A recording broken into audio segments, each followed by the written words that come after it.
Front now, Tashyra Prude, Daniel Prude's daughter, and her attorney, Tony Romanucci. We appreciate you both taking the time to join us. First of all, Tashyra, just our condolences. It is hard enough to lose a parent and to have to go through it again publicly. Cannot be easy, to put it lightly. When you first saw this video, months after your father's death, what was your first reaction? I was immediately filled with rage, but I was also saddened because I had never thought that I would see my father in a situation like that, especially something that was out of my control, and I had no way to be there to comfort him or help him through that kind of situation. It put a serious burden on me, and I feel like that's something I would be stuck with for the rest of my life. As we just heard from Polo there and also from the mayor in Polo's story, she said both she and the city, many others, failed your father. I know she's apologized to your family. We know the officers have been suspended. An investigation has been now highly encouraged. What else would you like to see happen at this point? I would like to see them be fired and charged with murder. There's video footage of these people suffocating my father. My father was murdered by these police officers. There's no reason why they should be on a paid suspension. They should be arrested and they should be tried as the killers that they are. They are murderers, and it's no other way to put this. I feel like this is a slap in the face to us, and it's a slap on the wrist to these officers. They're getting away with murder as we speak. Do you feel you're getting the information that you need at this point, Tashyra? In a way, yes, I am, but I feel like I would be getting even more information if the mayor actually reached out to me personally. I haven't actually spoken to that mayor. I haven't actually spoken to the police department. So all the information that I'm getting has been like from tabloids and from my attorneys. That's it. So you haven't heard anything, you know, Tony, have you heard anything directly from the mayor, from the city at this point? No, we have not heard anything yet. We certainly would expect to hear something. I think that would be appropriate for the mayor to reach out or for the chief to reach out and say something to us or to Tashyra. That would be the appropriate thing to do at this point.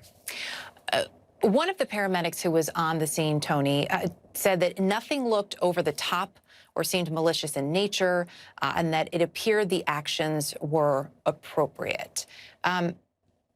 What's your response to that, Tony?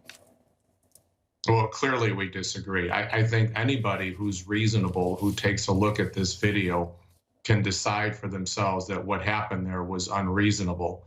When you look at the circumstances, as you've heard, the totality of the circumstances, you've got a subdued, non-violent, non-criminal, handcuffed person who's placed in the prone position with a hood over his head. He posed no danger to these officers. As a matter of fact, during this video encounter, I saw these officers smirk and smile. That, to me, is clear evidence of no fear of great bodily harm or danger. So what they did to him certainly crossed any line of reasonable police behavior. All that was, Erica, was a justification. It's easy to justify the actions of a police officer after the fact, but the video doesn't lie. The video is transparent in that what these officers did was not reasonable.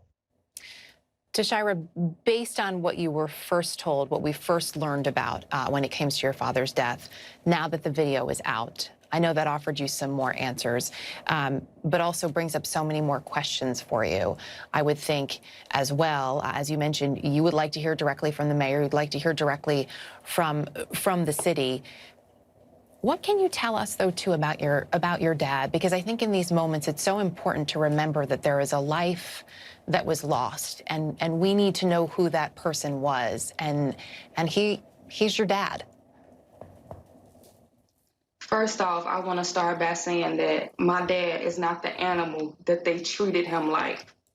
That is a human being. That is my father. That is somebody's brother, son, cousin, nephew. Like, this was one of the most loving people I have ever known in my life. And my father was a protector. He would do anything for his family, anything for his kids. He had a bright personality. He's the type of person that if you're going through something, you go to him and he's the one who will give you words of encouragement. Or he'll be the one to tell you a joke to make you laugh if he knows you're having a bad day. He picks up on when you're having a bad day, and he does anything in his power just to see you smile. And I'm hurt that the media didn't get the chance to actually see him in that state. They see him in a distressed mental state, and now everybody is viewing him as this mental patient that he is not. Tashyra Prude, thank you for sharing your memories of your dad. Thank you for being here with us tonight. It is not easy. Thank you again for your time. Tony Romanucci as well. Thank you.